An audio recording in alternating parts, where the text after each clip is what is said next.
Kenapa kurang semangat kayaknya ini ya? Sekali lagi ya. Selamat siang. Oh iya kayak gitu. Lebih kenceng suaranya ya. Baik, saya dikasih bagian untuk menyampaikan penulisan laporan PKL. Intinya seperti itu ya. Karena nanti kita lihat bukan hanya laporan penelitian atau pengabdian saja yang perlu dilaporkan, gitu ya. Semuanya tadi sudah saya mendengar dari belakang apa yang disampaikan oleh Bu Ros ya. Intinya semuanya adalah berkaitan dengan pedoman. Jadi pedomannya nanti harus diikuti. Kalau misalnya nanti ada update pedoman, ikuti update terbarunya, gitu ya. Karena ya namanya juga manusia yang menyusun, bisa jadi ada yang ketinggalan, ya, ada yang salah isinya. Nah itu nanti akan diperbaiki. Apa aja yang kita bahas? Nih, kenapa harus kita tuh lapor, kenapa? Ya, kemudian jenis laporan yang akan dibuat nanti apa saja? Ya.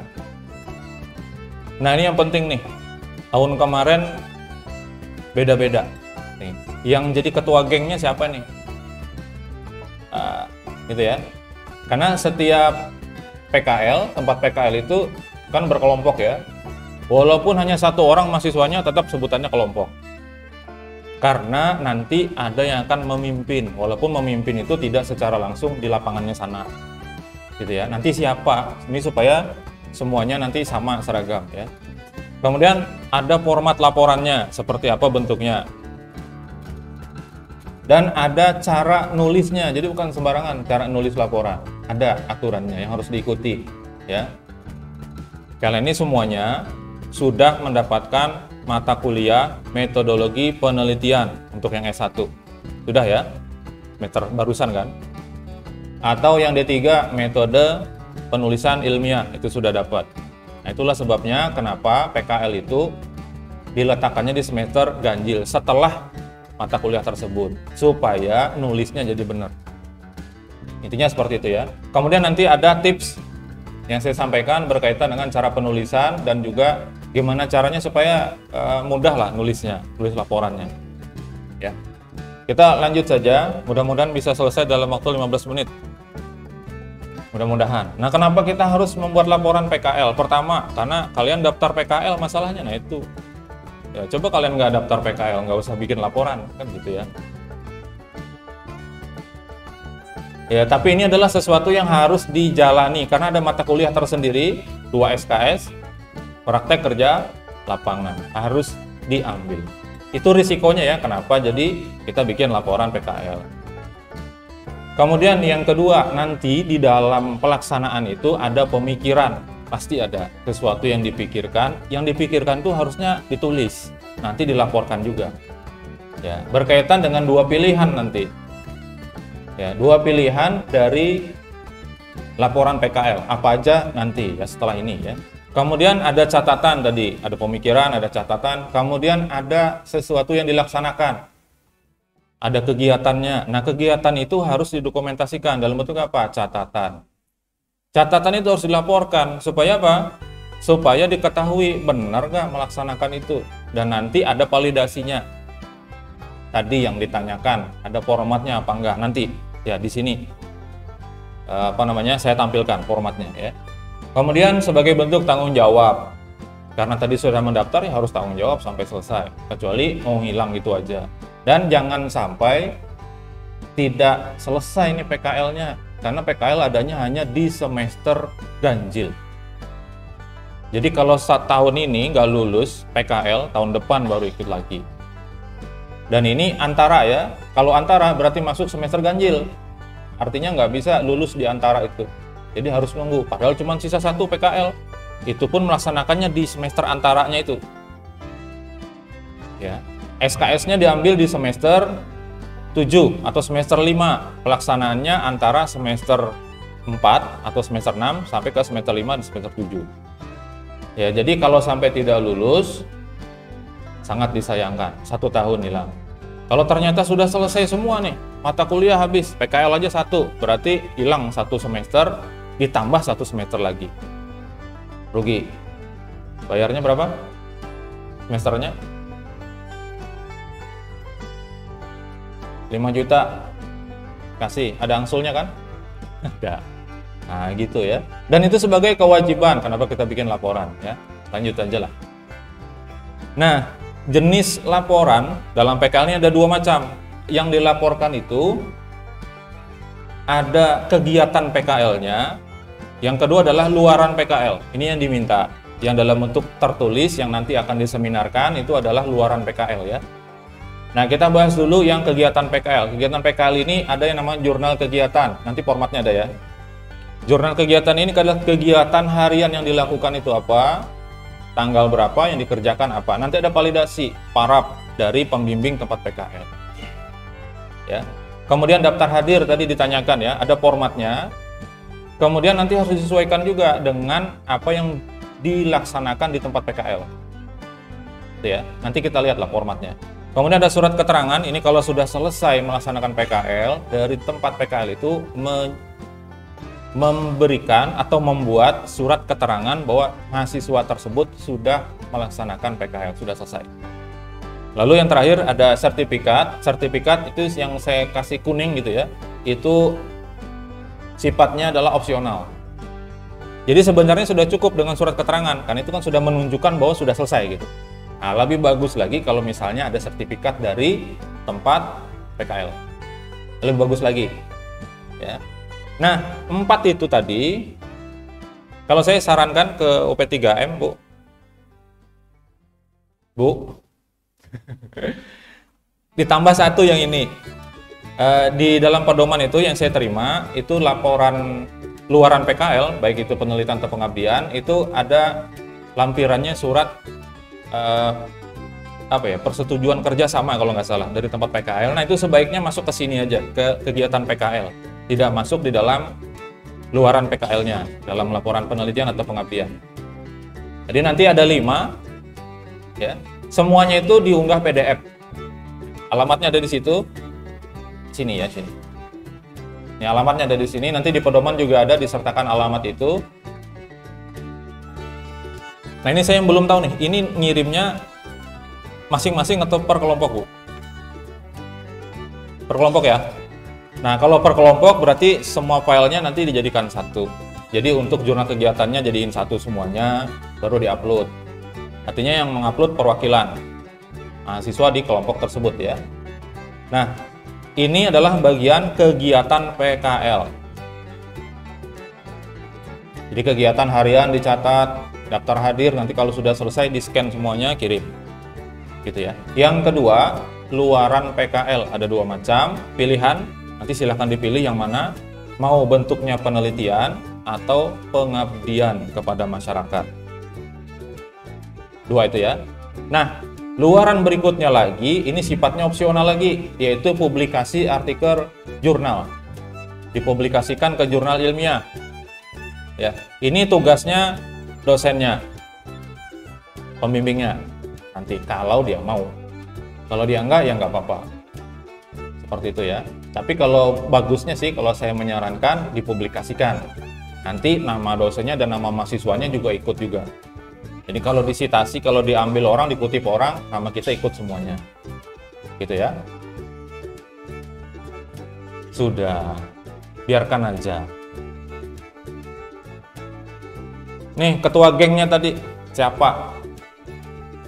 Ketua gengnya itu adalah dosen pembimbing. Jadi yang jadi ketuanya nanti di dalam laporan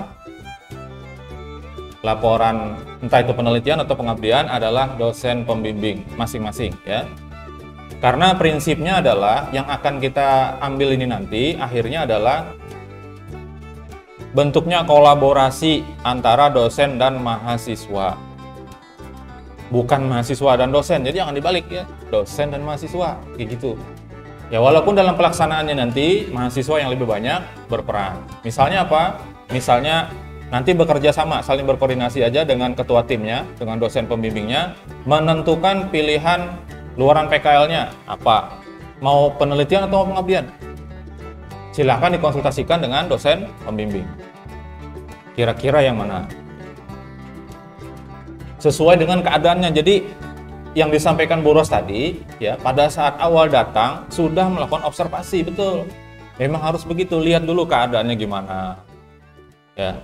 Dari hari pertama itu sudah dilaksanakan, jangan seminggu sudah kerja ibaratnya di tempat PKL baru dilihat.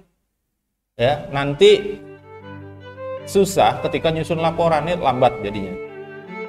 Gitu ya. Jadi dari awal misalnya dalam waktu durasi 1 minggu kalian tuh sudah siasati lagi gimana ya. 1 minggu kita mau menentukan kira-kira mau penelitian atau pengabdian gitu. Lihat kondisinya, misalnya di sana ternyata karyawannya atau pegawainya banyak yang nggak bisa komputer, nggak bisa menggunakan Word misalnya. Ya udahlah, kalau gitu misalnya jatuh pilihannya adalah pengabdian misalnya, boleh. Atau misalnya banyak data berserakan dan sebagainya, pengen supaya terdigitalisasi misalnya, pengen bikin aplikasi, penelitian jatuhnya. Seperti itu ya. Jadi dilihat aja di situ dan banyak sekali yang bisa dibuat di kantor-kantor itu. Bikin appointment misalnya untuk janjian misalnya ketika mau ketemuan bisa gitu ya. Tapi kalau sekedar buku tamu aja ya itu kurang gitu ya. Nah, kemudian berkoordinasi juga untuk pengumpulan datanya, data penelitian, data pengabdian tadi ya, terserah nanti pilihannya. Selanjutnya melaksanakan kegiatan luaran. Maksudnya melaksanakan kegiatan luaran adalah melakukan penelitiannya atau pengabdiannya dilaksanakan. Ini sambil kerja nih di sana nih. Ya, sambil melaksanakan pekerjaan yang ditugaskan. Kemudian kerjaan berikutnya adalah menulis laporan luaran sesuai sistematika yang telah ditentukan. Ini ada aturannya lagi. Beda sistematikanya antara penelitian dan pengabdian. Sampai sini nggak ada pertanyaan kan? Bagus. Sudah ya? Tadi ada berapa jenis laporan? Ada 2. Laporan yang pertama, laporan kegiatan PKL. Ada berapa yang harus dilaporkan? Ada 4. Kalau yang luaran ada berapa? Ada 1 aja, karena pilihan. Kan kalau bikin 2 nanti bikin penelitian sama pengabdian. Makanya saya kasih kotak kuning. Artinya pilihan. Ya, kalau luarannya 2, waduh, ini luar biasa, langsung lulus aja Eskom. Lanjut ya, biar cepet nih. Nah ini formatnya. Ini format jurnal kegiatan. Kegiatannya ini bersambung terus, ya. Nanti terakhir di paling belakang, setelah selesai tanggalnya itu sampai tanggal penjemputan ya. Tanggal penjemputan terakhir tulisannya kegiatan apa? Penjemputan kayak gitu. Nanti di sana kita paraf dan ada validasi dari pembimbing di sana, bukan pembimbing kita di sini, bukan. Pembimbing tempat PKL yang masih parafnya. Terakhirnya tanda tangan dan itu di stempel, sah. Kalau nggak ada stempelnya nggak sah tuh. Ya. Nah itu kemudian itu satu persatu ya, masing-masing mahasiswa. Jadi kalau ada satu kelompok itu berempat ya bikinnya 4, masing-masing yang dikerjakan apa? Walaupun yang dikerjakan itu bareng sama, tulis masing-masing. Misalnya sama-sama disuruh bikin teh misalnya. Gelasnya 1. Jadi sendoknya dipegang berdua kayak gitu ya. Kalau ternyata kejadiannya seperti itu ya tulis masing-masing si A dan si B sama-sama gitu kerjaan. Paham maksudnya ya? Kalau nggak paham berarti tidur. Nah seperti itu. Ini format jurnal kegiatan. Nanti di pedoman ada formatnya. Nah ini dibuat sendiri ya. Kalau ini memang format punya kita. Kemudian daftar hadir. Nah daftar hadir ini disesuaikan bulannya ya. Jadi 1 lembar itu 1 bulan. Kalau misalnya ternyata sampai tanggal 10 bulan berikutnya ya bikin khusus 10 hari itu untuk lembar berikutnya gitu ya. Jangan digabung. Nanti harus ada tanda tangan dan stempel juga. Dan ini di scan, dipindai, kemudian di PDF-kan, lalu di-upload tadi ya. Nah, ini menyesuaikan juga dengan keadaan di tempat PKL. Kalau format kita seperti ini kan tanggal 1, tanggal 2 sampai tanggal 31 itu kan hanya 1. Kalau ternyata di tempat PKL-nya menerapkan pagi dan sore, nah Anda kasih kolom lagi, pagi, sore. Sesuaikan dengan tempat PKL. Oke ya. Pak, gimana kalau sendirian aja? Ya 1 nomornya.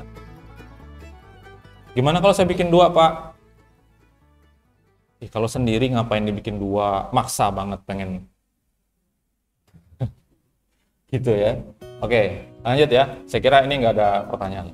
Nah, ini surat keterangan dan sertifikat. Sertifikatnya nggak saya tampilin, itu bebas karena itu dibuat oleh lembaganya.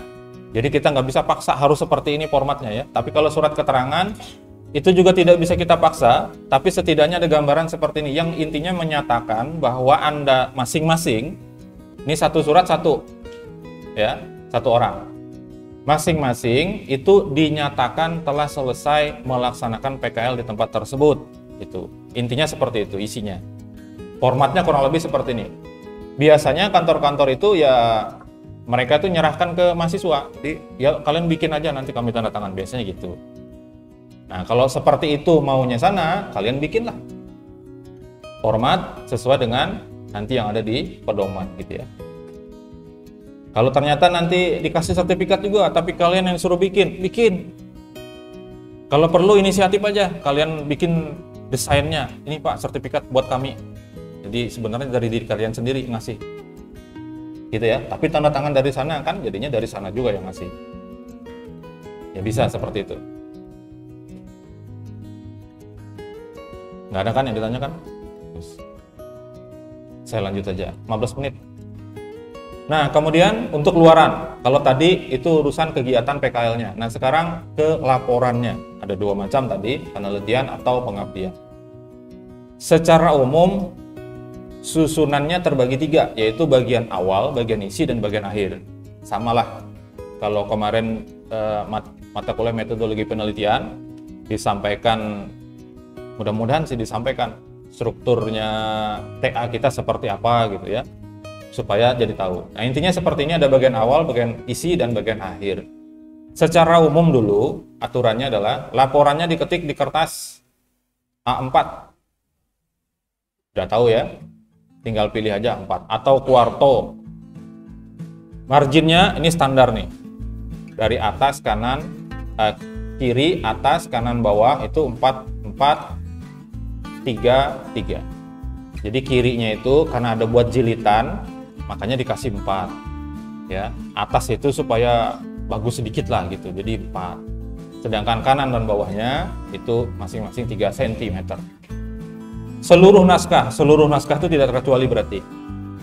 Fontnya adalah Times New Roman, suka nggak suka, seperti itulah aturannya.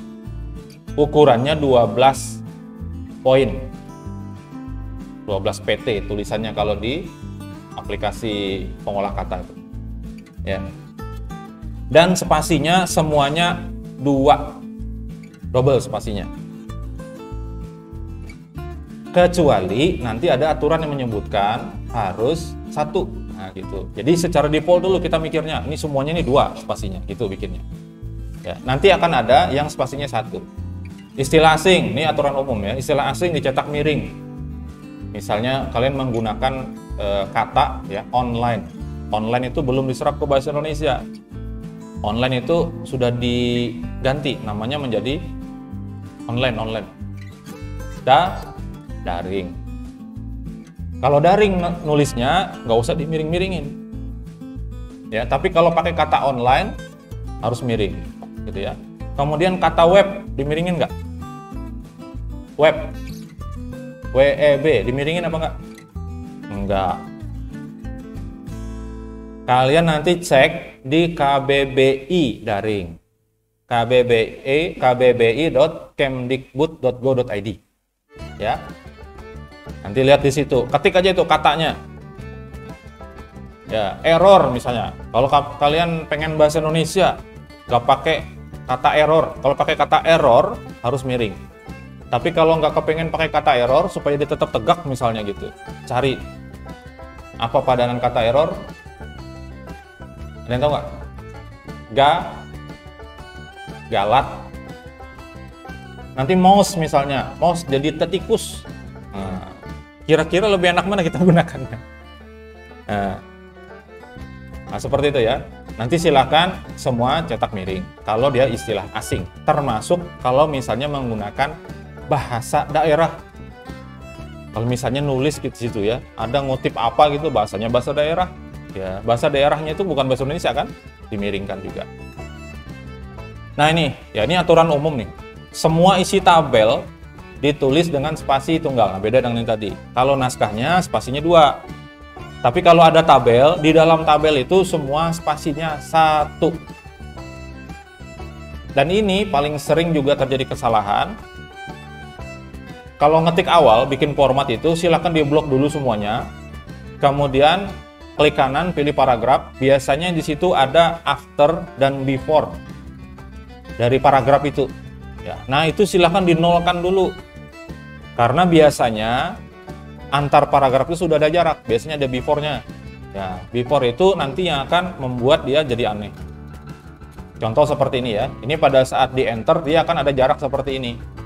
Nah ini hilangkan dulu untuk penulisan di Word-nya itu. Di penulisan lapornya hilangkan dulu. After-nya dan before-nya tuh dibikin 0 dulu. Nah baru spasinya dibikin jadi 2. Gitu. Nah untuk tabel tadi semuanya isinya, isi tabel apapun itu spasinya 1. Nah alinea untuk awal paragraf bikin masuk ke dalam itu kira-kira 1,2 cm. 1 sampai 1,2 lah. 1 sampai 1,5 oke lah sih. Tapi konsisten, jangan paragraf atas 1 cm, bawahnya 1,5. Ya, itu kelihatan nanti kayak zigzag kayak gitu. Ya, jadi konsisten tuh. Kalau dia 1 semuanya. Ya. Judul halaman dan judul bab ditulis pada posisi simetris. Simetris itu tengah maksudnya. Itu judul bab 1. Judul apakah di atas itu ya, yang jadi awal bab itu dituliskan di tengah posisinya.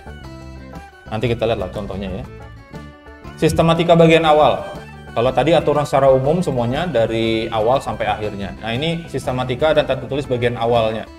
Ada halaman sampul. Ini sama semua nih. Penelitian dan pengabdian sama. Ini harus ada. Ya, halaman sampul. Kemudian lembar pengesahan itu ada. Judulnya ini yang saya tulis di sini. Judulnya pengesahan atasnya gitu. Kemudian identitas dan uraian umum, ringkasan, abstrak. Abstrak ini versi bahasa Inggrisnya dari ringkasan. Jadi yang ringkasan itu yang bahasa Indonesia silahkan ditranslate ke bahasa Inggris. Nah, masuknya di situ abstrak. Kemudian kata pengantar, daftar isi, daftar tabel, daftar gambar dan lampiran. Ini urutannya. Penelitian dan pengabdian itu tidak mungkin kalau tidak ada gambarnya. Tidak mungkin juga kalau tidak ada tabelnya. Pasti ada. Ya, makanya itu jadi wajib situ ya. Nah untuk laporannya di jilid sambung ya, jilid sambung ini saya bawakan contohnya dari P3M, ada sambungannya. Jadi nggak langsung, ada jilid langsung, ada jilid sambung ya. Ini menggunakan jilid sambung, warna biru tua untuk penelitian.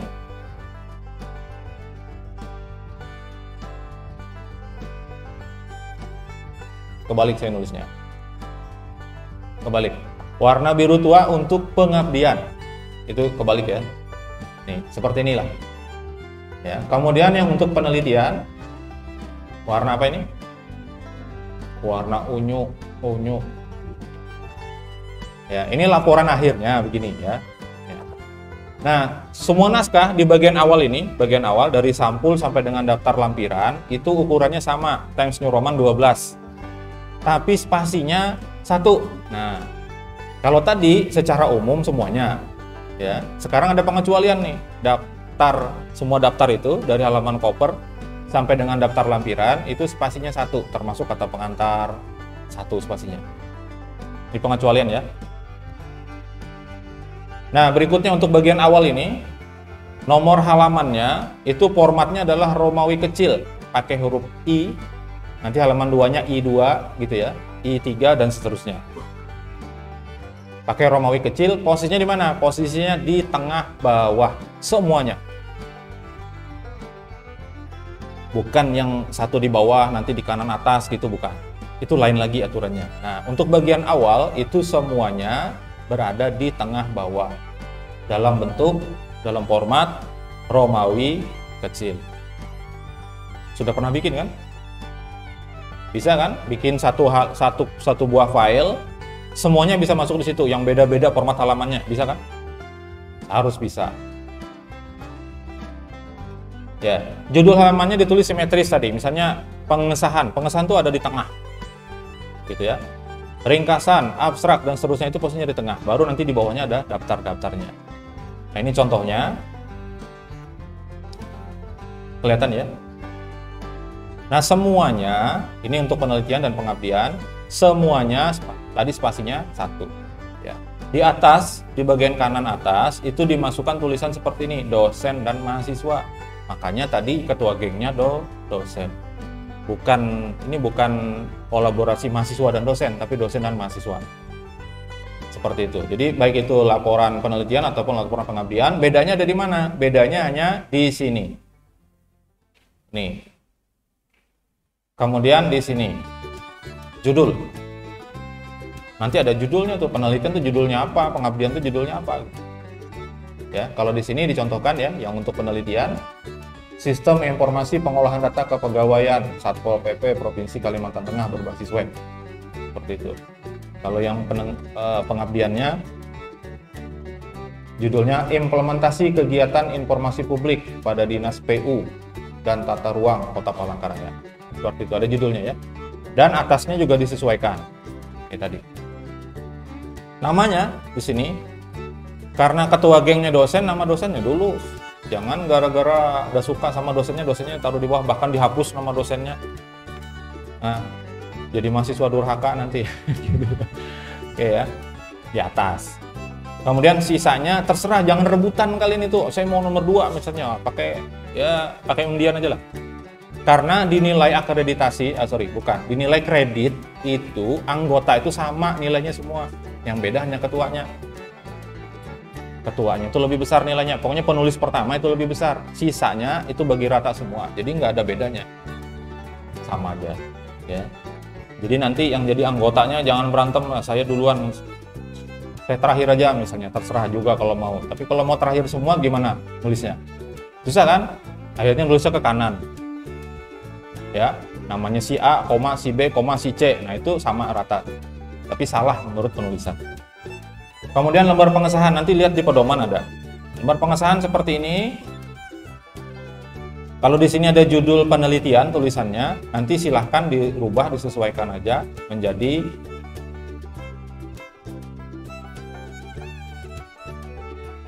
sini ya. Ini nanti jadi judul pengabdian kepada masyarakat. Gitu. Intinya sesuaikan. Di sini ada biaya kegiatan ya. Biaya kegiatan nanti pada saat penyusunan laporan ini tanyakan ke P3M. Kami dapat berapa? Angkanya aja, bukan duitnya. Ya. Tanya, ini berapa gitu ya. Tanyakan ke Buros. Buros yang punya duit soalnya. Oke, lanjut ya. Ada identitas dan uraian umum. Ini menjelaskan judulnya juga apa, tim penelitinya siapa, atau tim pengabdiannya, pelaksana siapa, tuliskan semua di sini. Lihat nanti ya formatnya di pedoman. Ini ringkasan, ini versi bahasa Indonesianya, kemudian halaman berikutnya adalah versi Inggris.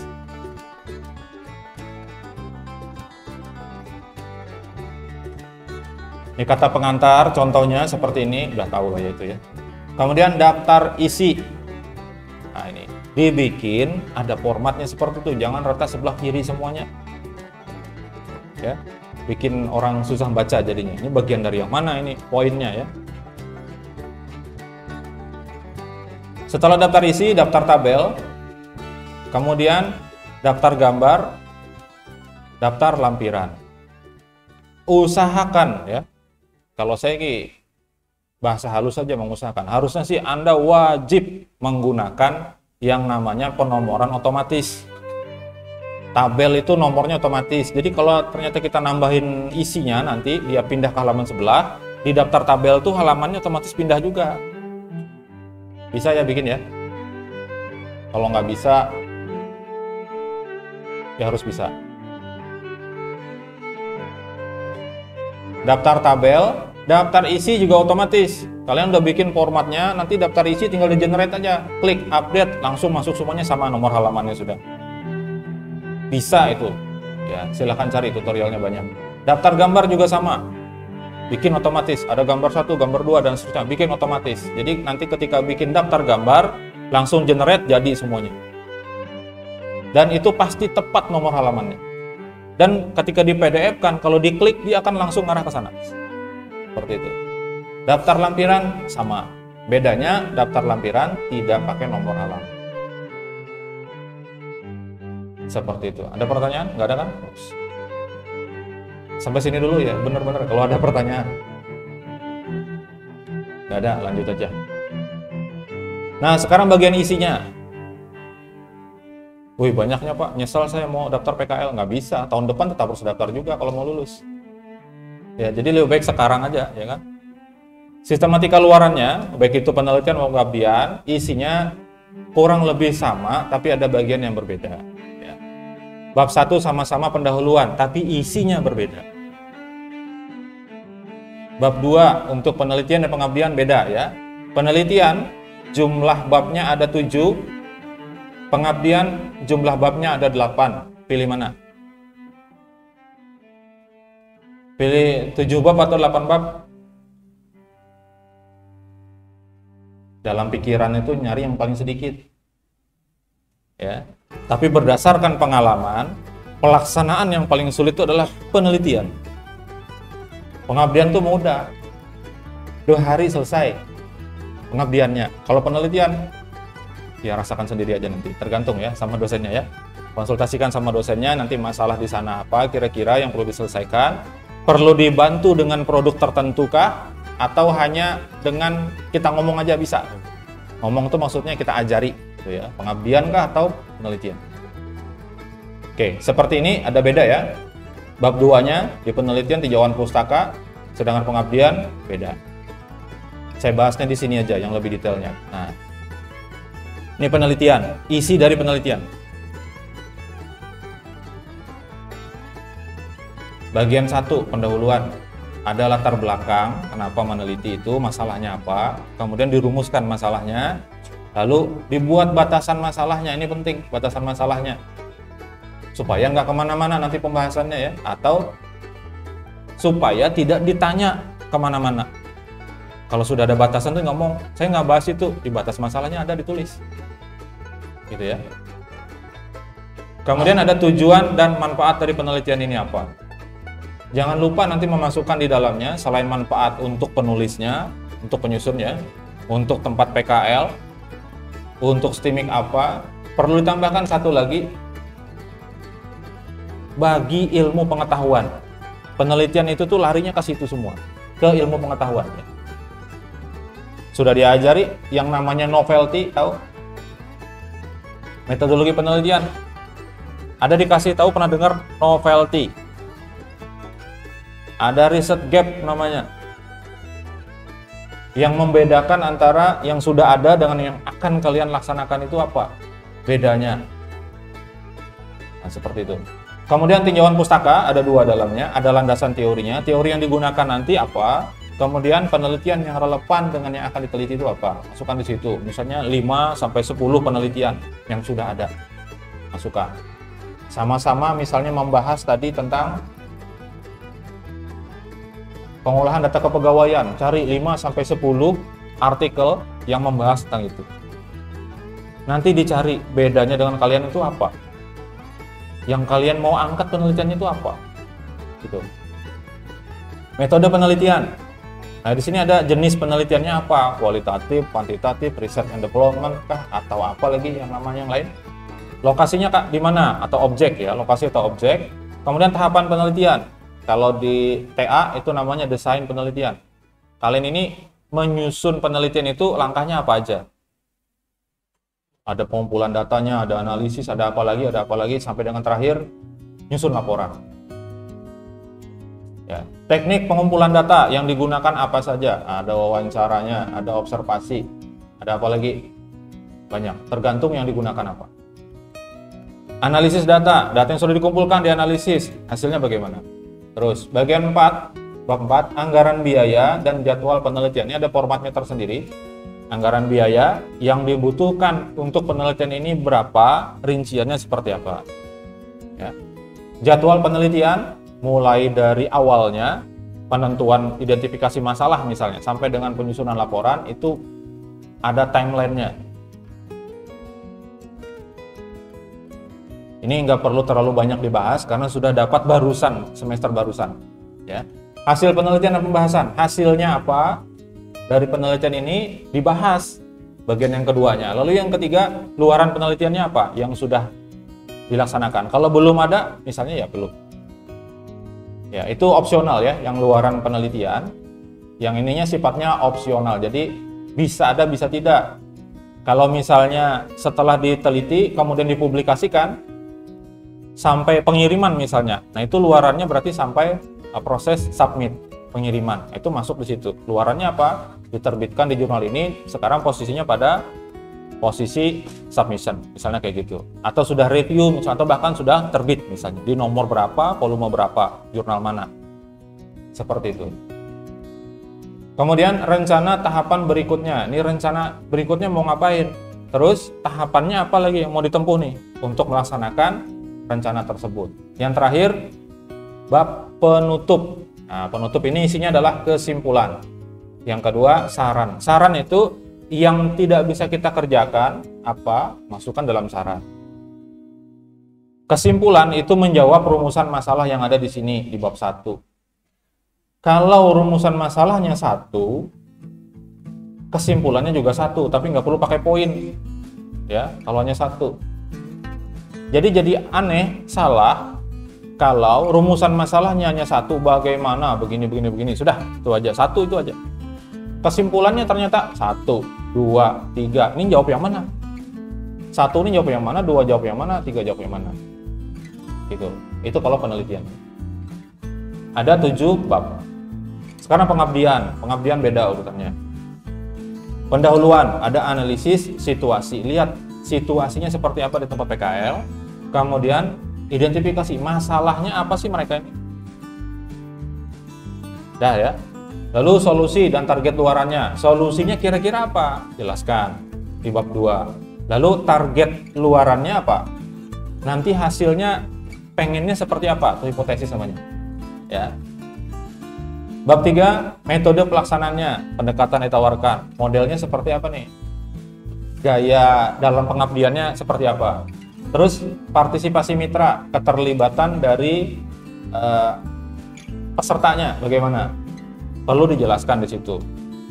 Apakah nanti mengadakan misalnya sebelum kegiatan ya, mengadakan pretest dulu, setelah kegiatan adakan post-test lagi untuk mengukur mereka ini ada pengaruhnya apa enggak ketika dikasih tahu, bisa enggak? Ya, kemudian evaluasi keberlanjutan kegiatan, dievaluasi nih. Nah, kalau ini setelah selesai, kira-kira bisa diteruskan lagi nggak kegiatan PKM-nya ini? Lanjut ya.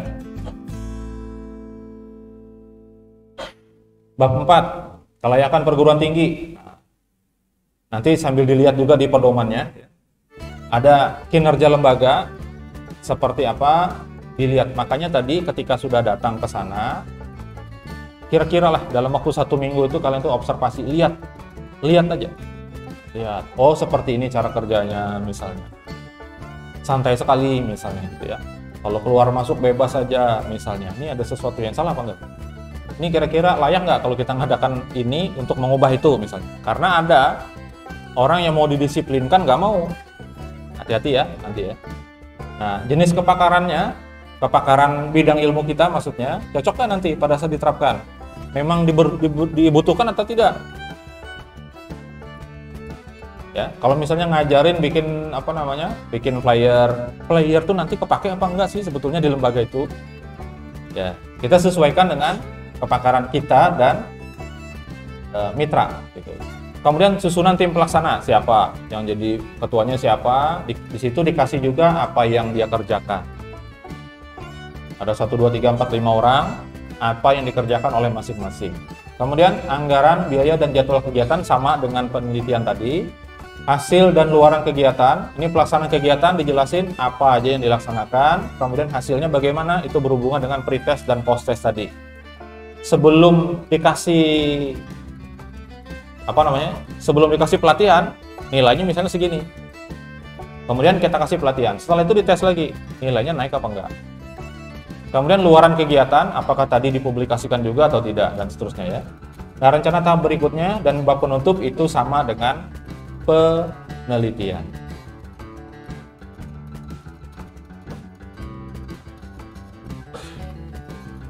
Nah, ini hierarki ya. Di dalam pedoman itu masih belum menyebutkan hierarkinya seperti apa, karena ini relatif. Jadi relatif tuh gini. Kalau kalian perhatikan ya, ini contoh nih, bab 1 pendahuluan. Di sini poinnya 1.1 latar belakang. Nulisnya gini ya, langsung di samping bukan di sini. Bukan di sini ratanya, langsung tulisnya samping sini. Kemudian setiap alinea itu masuk 1 cm sampai 1,5. Samakan aja semuanya ya. Nah, ini cara nulis yang pertama. Kemudian yang kedua, kalau dia ternyata ada bagian kecilnya lagi yang perlu penjelasan lebih detail seperti ini. 2.1, kemudian ada 2.1.1. Oke, ini perhatikan beda dengan yang di bawahnya. Nah, ini beda lagi. Ini ada bagian 5, tentu ada bagian 5.1-nya ya. Ini saya potong supaya dapat yang ini. Ada 5.2.1, ada lagi. Kalau 521 itu ada lagi anaknya yang perlu penjelasan seperti ini. Kalau hanya poin kecil itu nggak perlu pakai sampai gini. 521 nggak perlu, cukup seperti ini. Nih, 1.3 batasan. Langsung aja A, B gitu. Karena dia nggak perlu penjelasan lebih detail di bawahnya. Paham ya? Ini sifatnya relatif, jadi memang nggak bisa dituliskan. Karena kalau disusun seperti ini nggak cocok ini. Ya, kalau misalnya poin A, B, C ini tadi dimasukkan ke poin seperti ini. 521, 522 gitu nggak cocok, gitu ya. Jadi itu menyesuaikan. Berikutnya penomoran halaman bagian isi. Tadi bagian awal tadi apa? Di mana posisinya? Nomor halaman ada di mana posisinya bagian awal? Tengah bawah. Bentuknya, formatnya Romawi kecil. Nah, untuk bagian isi, nomor halamannya berupa angka Arab. 1, 2, 3 itu angka Arab. Ya. Kalau yang ngerti bahasa Arab, bukan yang seperti ini 1 terus 2-nya begini, itu bukan. Itu justru angka India. Ya. Angka Arab itu 1, 2, 3, 4 yang kita gunakan, yang kita kira Arab, yang kita kira angka Latin, huruf angkanya itu sebenarnya angka Arab. Ya, itu menggunakan 1, 2 seperti itu yang kita kenal. Mulai angka 1-nya adalah dari bab 1. Seperti ini misalnya bab 1. Kemudian formatnya adalah kalau ada judul bab, posisi halamannya itu, nomor halamannya ada di bawah tengah. Seperti ini. Halaman berikutnya itu di kanan atas. Bisa ya bikinnya ya. Gampang banget ini. Harus bisa bikinnya. Kalau nggak salah filenya diminta juga oleh P3M nih. Laporan ini semuanya diminta filenya. File ketikannya, Word-nya, dan PDF jadi.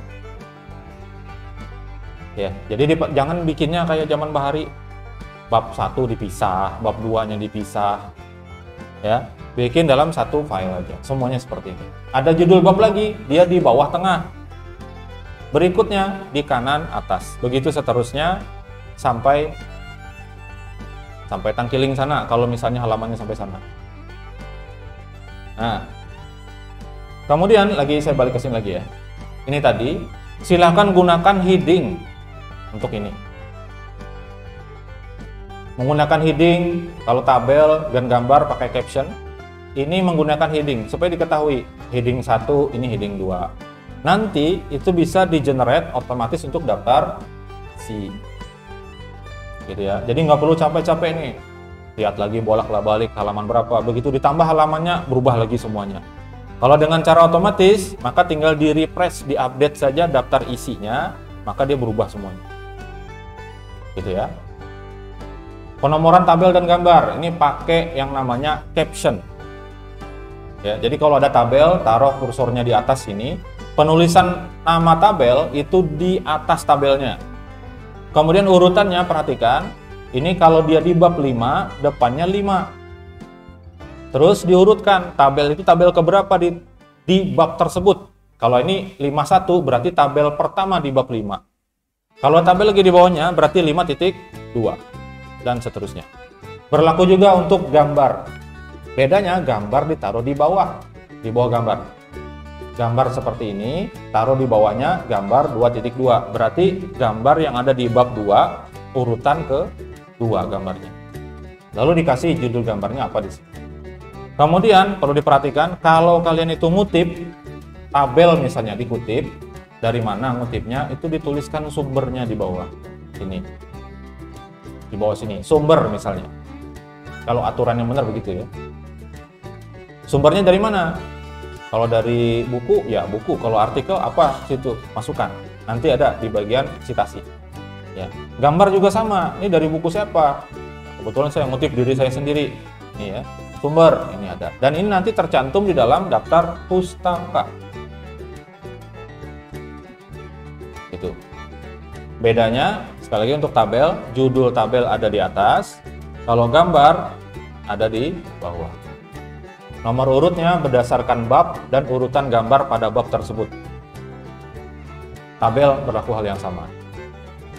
Nah, ini untuk bab 4 dan bab 5. Bab 4 di penelitian atau bab 5 di pengabdian.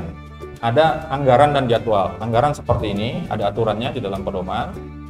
Ya, nanti silakan dibagi disesuaikan saja. Cuman komponennya seperti yang disebutkan ya. Kegiatan penelitian, kegiatannya ya, baik itu penelitian ataupun pengabdian, itu termasuk honor atau upah maksimal 30% nanti. Jadi kalau dikasih misalnya oleh Boros angkanya, ini penelitian angkanya 3 juta misalnya. Yes, ukur seperti ini. 30%-nya dari 3 juta berapa? Tinggal nanti dibagi-bagi, disebutkan dalamnya secara rinci apa saja. Misalnya seperti ini, pelaksana 1 siapa dikasih honor, nanti jumlahnya harus benar di sini. Jangan sampai salah ya. Nah, belanja habis pakai, misalnya apa? ATK. Ya, seperti itu.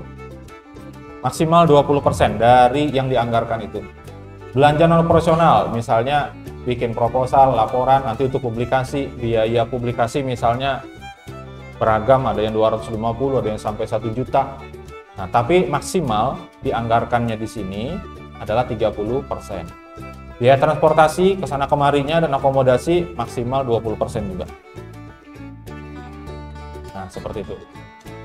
Kemudian jadwal harus sesuai dengan langkah-langkah tahapan penelitian. Kalau pakai penelitian, misalnya identifikasi masalah, kapan itu harus sesuai, ya. Jadi bukan kalian itu menyusun jadwal PKL, bukan seperti itu ya. Saya lanjutkan, nggak ada pertanyaan ya, jelas semuanya. Nanti setelah selesai apa ya tadi, itu nggak apa-apa ya. Nanti silakan dilihat kembali tayangannya di ya. Nah, sekarang bagian akhirnya. Wah, dikit lagi Pak berarti. Belum, masih banyak ini. Kan sampai jam 11 lewat 55 kan? Belum, masih lama. 45 ya kan? Sistematika dan tata tulis bagian akhir. Bagian akhir hanya ada 2, yaitu daftar pustaka dan lampiran. Nah, lampirannya yang banyak. Daftar pustaka ini isinya adalah semua referensi yang disebutkan di dalam naskah. Ya.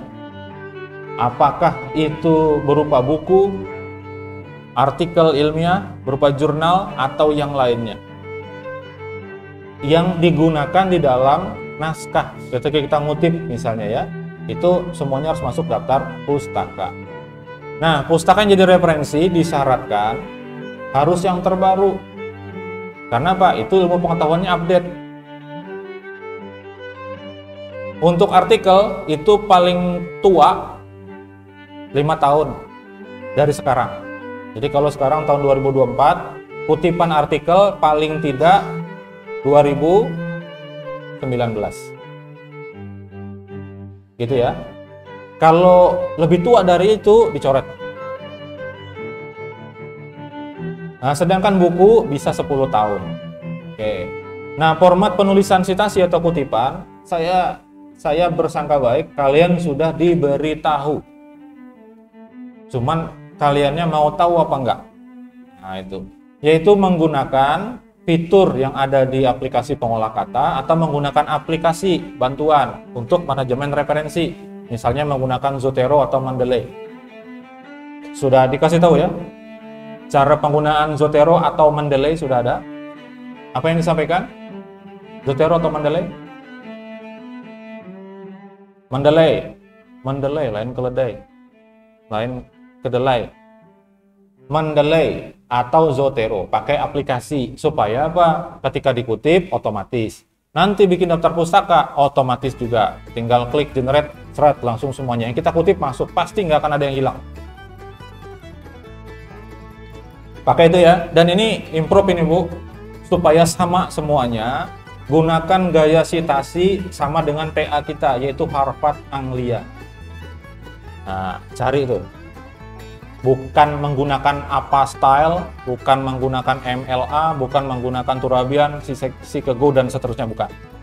Pakainya adalah Harvard Anglia, supaya sama semua. Itu nggak perlu lagi mikirin huruf besar kecil dari namanya disingkat atau tidak, dibolak-balik atau tidak, nggak perlu lagi. Tahunnya pakai kurung atau tidak, nggak perlu lagi mikir, otomatis. Ya. Kemudian daftar pustaka dan lampiran diberi nomor halaman sesuai yang ada di pedoman ya. Mengikuti aturan yang sama dengan bagian isi. Jadi kalau ada judul di atasnya daftar pustaka, bawahnya ada halaman, nomor halamannya. Lanjut dari halaman bab terakhir. Kalau bab terakhir itu halaman terakhirnya adalah 50 misalnya, daftar pustaka 51. Halaman berikutnya kanan atas lagi. Sama ya. Lampiran juga sama. Lampiran yang ada judul lampiran pertamanya itu di bawah. Selanjutnya di kanan atas.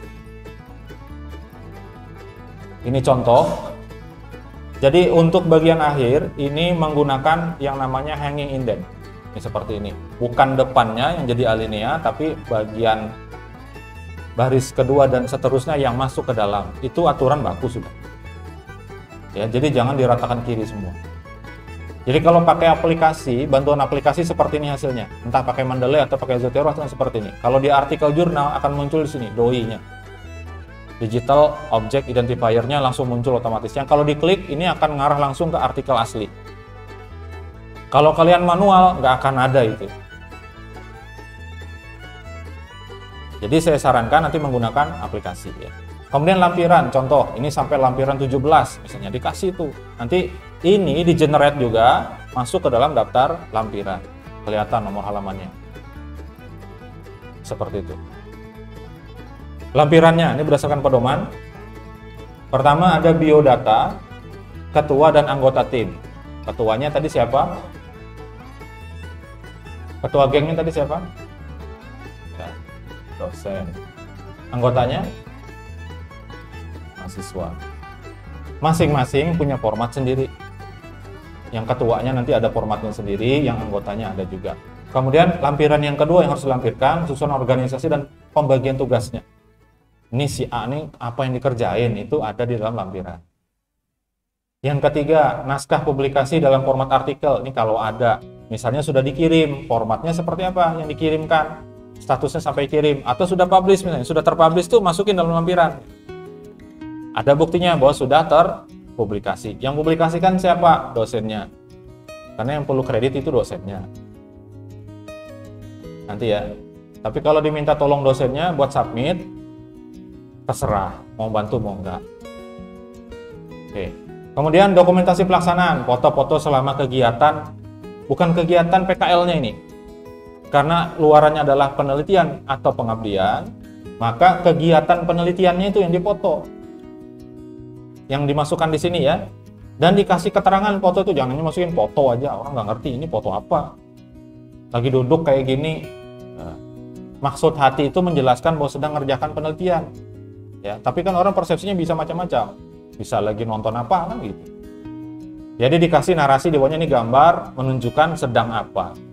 Kalau kalian wawancara misalnya di foto, nah, ini foto wawancara bersama siapa dan seterusnya. Kalau pengabdian pada saat pelaksanaan dipoto. Ini siapa nih yang jadi pemateri dan sebagainya.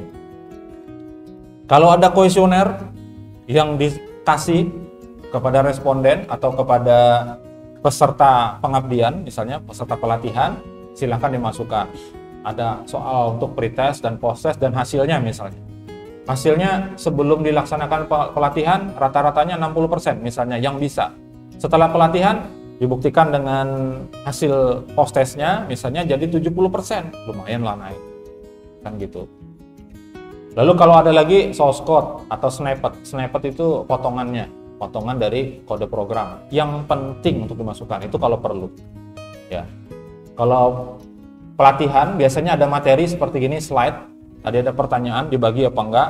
Nanti saya kasih ke P3M biar di-share. Nanti di sini juga ada tampil. Ya, dan seterusnya kalau lagi yang lampiran lain yang diperlukan ya, bisa dimasukkan. Formatnya seperti ini.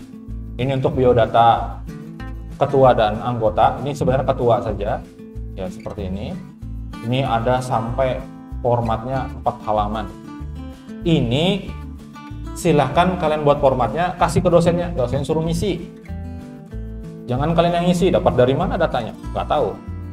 Ya, kasihkan file kosongnya ke dosen yang bersangkutan, dosen pembimbing suruh ngisi sendiri.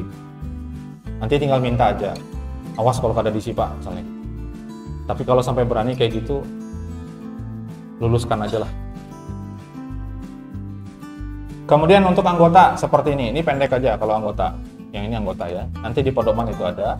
Kemudian susunan tim dan pembagian tugasnya seperti ini. Jadi ada nama dosennya, program studi dosennya apa, home base-nya, bidang ilmunya, sama semua kita alokasi waktu, uraian tugasnya ngapain aja. Masuk di lampiran. Ada pertanyaan? Nggak ada ya? Nggak usah aja kalau ada. Aus. Oke. Nah ini sekedar tips saja supaya laporan cepat selesai. Intinya itu adalah satu aja, dikerjakan. Kalau hanya dihayalkan seperti ini sudah paham semua nih. Oh ya seperti itu. Nggak dikerjakan, mana ada hasilnya. Nggak akan jadi tiba-tiba seperti ini. Ini pun kalau sudah jadi dicoret-coret lagi oleh dosennya. Kenapa? Kadang-kadang tadi yang seperti Bu Ros bilang nggak sesuai pedoman. Ya, makanya nanti lihat update-nya pedoman itu, yang terbaru update-nya gimana pakai itu. Ya. Kalau sampai huruf besar kecil tadi yang istilah asing sampai harus dimiringkan, gak dimiringkan juga, apa perlu orangnya yang dimiringkan? Kan gitu ya. Kalau tidak dikerjakan gak akan selesai. Ya, belum lagi urusan TA-nya nanti. Dilihat aja gitu tiba-tiba jadi TA-nya umpamanya. Kalau ada kayak gitu, ya bisa lah kami pakai juga kan gitu. Buat penelitian dan pengabdian kan. Nah, tips yang pertama, pembagian tugas. Silahkan dibagi siapa yang bagian misalnya nyari data. Kalau bikin penelitian, siapa yang bagian yang ngoding misalnya, atau yang mendesainkannya. Pakai UML misalnya. Siapa nanti yang bagian, pokoknya dibagi. Siapa yang bagian nulisnya, setelah aplikasi jadi, ya dites. Tesnya jadi, ada tester juga. Dimasukkan ke dalam naskahnya, ada lagi orang tersendiri. Seperti itu, dibagi ya. Kemudian, kalau sudah sampai tadi dalam waktu 1 minggu saya bilang segera tentukan pilihan mau apa, mau penelitian atau mau pengabdian. Itu dulu tentukan dulu di awal ya, beratnya itu kemana. Nanti pada dalam perjalanannya bisa berubah ya, bisa saja berubah. Tapi kalau nanti setelah mau dekat selesai, nah itu tidak logis. Penelitian 1 minggu nggak mungkin. Penelitian itu paling nggak 3 bulan durasinya. Kalian kan PKL-nya 2 bulan. Artinya harusnya dari awal itu sudah mulai start penelitiannya. Kemudian diamati kira-kira kebutuhan dari lembaga itu apa? Perlunya aplikasi kah? Perlu desain kah? Atau perlu dilatih? Lihat di situ. Ya. Jangan lupa dikonsultasikan dengan dosen pembimbing, apapun masalahnya. Jangan sampai terjadi hal-hal yang tidak diinginkan. Tadi sudah disampaikan Bu Ros juga. Ada masalah tuh. Tahun kemarin saya membimbing di kejaksaan, yang kerja kejaksaan, hati-hati ya. Walaupun bukan saya pembimbingnya, di kejaksaan itu pada saat monitoring saya disampaikan oleh pembimbing di sana, mahasiswanya pergi tanpa izin. Padahal pakai surat izin. Nah, jangan kayak kalian itu kalau kuliah, Pak izin, langsung hilang orangnya. Kalau di lembaga harus ada izinnya dulu. Kalian tuh baru minta izin, belum diizinkan. Saya disampaikan gitu, ini sih ini katanya gitu. Kemarin menghilang dalam arti apa? Padahal pakai surat izin tuh, mohon izin mau ke kampung ada urusan penting 2 hari. Belum turun izinnya dari pimpinan kejaksaan. Ya, anaknya sudah pergi. Nah, itu jadi masalah. Kemudian gara-gara tidak kompak di dalam, sampai-sampai mau bikin laporan 2. Satu tempat mau bikin 2 laporan.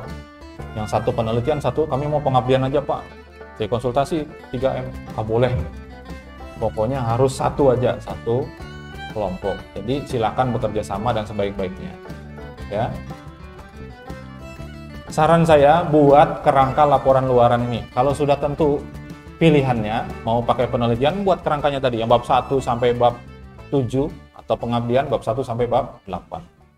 Buat kerangkanya, nanti tinggal ngisi gitu loh. Ya, gunakan yang mudah aja, misal pakai Google Doc misalnya. Ya, kalau pakai Google Doc bisa dikerjain sama-sama, tinggal ditambahin di situ sama kawan yang lain dan seterusnya. Menggunakan aplikasi atau fitur citasi, jangan pakai manual kalau ngutip, pakai aplikasi.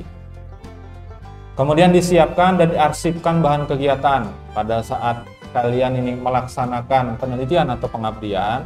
Foto-fotonya jangan sampai hilang, kumpulin misalnya dalam satu folder, upload misalnya di Google Drive atau apa terserah. Materi-materinya misalnya ya, bahan-bahannya kumpulin di situ semua, karena itu nanti akan jadi lampiran. Kemudian lakukan segera, jangan ditunda. Percaya atau enggak, saya kasih tips satu lagi yang nggak tercantum di sini karena kurang pas menurut saya. Kalau mau nyari inspirasi, mau nyari error program, itu di WC. Ini pengalaman saya sih, lagi duduk gitu ya, tiba-tiba, oh iya salah saya di situ. Nyari inspirasi juga kadang-kadang munculnya di situ. Hanya saja ketika keluar nggak ditulis, hilang lagi. Itu dia. Maksud saya, lakukan segera, jangan ditunda. Kalau perlu bawa pulpen, bawa kertas ke WC. Kemudian manfaatkan waktu sebaik-baiknya. Ya, kalian waktu di tempat PKL nanti itu mungkin pastilah kalau bawa laptop sendiri pasti diizinkan, nggak mungkin dilarang ya. Tapi kalau menggunakan komputer yang ada di sana mungkin saja dilarang gitu ya. Tapi kalau diizinkan, gunakan sebaik-baiknya. Misalnya apa? Nyicil bikin laporan, nyicil buat nulis jurnal kegiatan dan seterusnya. Sehari ini misalnya ngerjain apa aja, tulis, ketik. Langsung aja, jangan ke besok. Besok itu sudah lupa. Tadi ngerjakan apa, kemarin ngerjain apa, seminggu yang lalu itu ngapain. Seperti itu ya. Sambil memikirkan kerjasama nih, gimana caranya supaya kita bisa menyelesaikan penelitian atau pengabdian. Jaga kerjasama, jangan berkelahi hanya gara-gara memuji kawan. Ini kejadian juga nih. Yang satu muji kawannya, yang satunya muji kawannya. Kalau muji diri sendiri masih enak, masih mending lah berantemnya. Ini kadang satu bilang, oh kawanku begini, satu bilangnya begini, kadang begini, malah berantem satu kelompok. Apa sih yang pentingnya apa coba gitu kan? Sampai harus mau bikin laporan 2 seperti itu. Yang terakhir, ikuti aturan atau pedoman yang berlaku.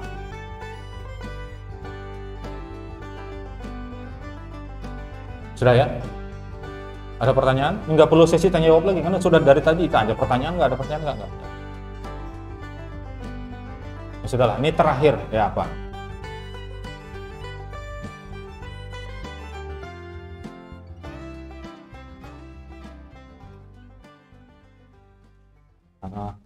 Sudah, oke. Ya, tadi sudah dijawab oleh Bu Ros ya, sudah. Saya jawab di sini pertanyaannya, karena saya sudah berpikir itu akan ditanyakan memang. Jadi silakan, materinya ada di situ. Itu di situ materinya. Ini saya rekam, mudah-mudahan bagus rekamannya ini. Ya. Nanti saya upload di situ channelnya, silakan dilihat lagi penjelasannya. Ya. Kalau ada yang berbeda dengan pedoman, ikuti pedoman. Jadi enak kalau ikuti pedoman tuh pada saat seminar nanti, karena kok nggak sesuai dengan ini, saya sesuai pedoman, selesai itu. Nggak bisa, tapi itu kan salah. Ya salah pedomannya, bukan saya ikuti pedoman. Gitu. Berani nggak gitu? Harus berani lah. Ya. Sudah, ada pertanyaan kan? Kalau sudah tidak ada, saya kira cukup aja. Lewat 5 menit. Ya. Saya sampaikan terima kasih kepada Anda semuanya yang ya sebagian perhatikan, sebagian enggak. Ya enggak apa-apa ya. Biasa aja. Oke. Mudah-mudahan apa yang saya sampaikan tadi itu jelas, bisa memberikan setidaknya sedikit titik terang bagaimana sebetulnya menyusun laporan PKL ini yang terdiri dari 2 macam tadi, ada laporan untuk kegiatan dan juga untuk keluaran. Kemudian bagaimana prosesnya dan struktur sistematika yang ada di dalam dan termasuk aturan-aturan penulisannya. Saya mohon maaf kalau ada kesalahan dan kekurangan. Kepada OP3M dan juga panitia, saya sampaikan terima kasih banyak. Mohon maaf melewati batas waktunya. Nggak perlu dibuka lagi tanya jawab, mereka sudah nggak ada tanya. Ya, saya akhiri. Selamat siang. Assalamualaikum warahmatullahi wabarakatuh.